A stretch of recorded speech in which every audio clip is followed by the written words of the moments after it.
মহিলাদের একদম কি বলবো শক্তি, কারণ উনি দেখেছেন এর আগের দিন যেমন সুপ্রিম কোর্টে চোখে চোখ রেখে জনগণের জন্য গণতন্ত্র রক্ষার দাবিতে আন্দোলন করেছে, আবার সেই দিদি আজ মহিলাদের স্বাধীনতা এবং স্বনির্ভর করার জন্য 1000 টাকাটা 1500 টাকা করেছেন, এবং শুধু তার না, আশা কর্মীদের কথাও ভেবে তাদেরও টাকা বাড়িয়ে বর্ধিত করেছেন 1000 টাকা। অর্থাৎ উনি আমাদের মেয়েদের কাছে একটা শক্তি স্বরূপ।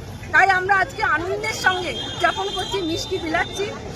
দিদি আমাদের বটগাছের মতো দিদি আগামী দিন থাকলে আমরা সমস্ত মহিলারা সসম্মানে আত্মমর্যাদার সঙ্গে বাঁচতে পারবো। শুধু আজকে লক্ষ্মী ভান্ডারের টাকা বেড়েছে, তাই আমরা খুব আনন্দিত।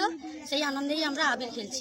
মমতা বন্দ্যোপাধ্যায় আরো সুস্থ থাকুক, ভালো থাকুক এবং আমাদের সাধারণ মহিলাদের জন্য আরো ভাবুক। আমরা এর জন্য খুবই আনন্দিত।